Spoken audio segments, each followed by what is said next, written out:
Hello. Hi, Shana Tova. Good to see you. We are going to talk about something that is not strange at all when we talk about Rosh Hashanah. We're going to actually talk about the shofar.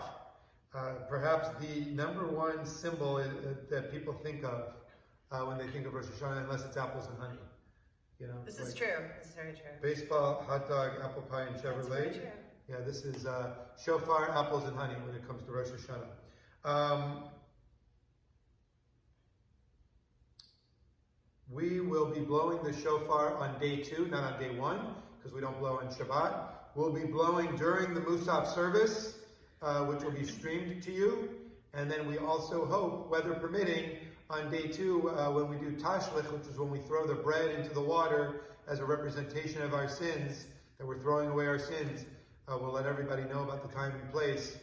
We hope you'll come out, and we plan to do an outdoor shofar service that you can hear in person. And also, very excitingly, weather permitting, we are planning a Port Washington-wide shofar blast at 5 p.m. on the second day of Rosh Hashanah to Sunday.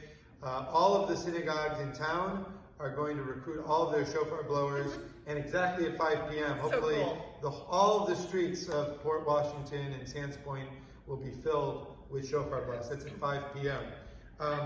The one thing that I want to go over right now with you is there are some verses from Psalms that we recite at the beginning of the shofar service before we blow the shofar. And one of them, and it's also said in the Hallel prayer, which we say every new month and on most of the holidays, is Min HaMetzar Karatia Anani B'Merchavya. It's such a powerful prayer. It says, out of a place of confinement, I called out to you, God.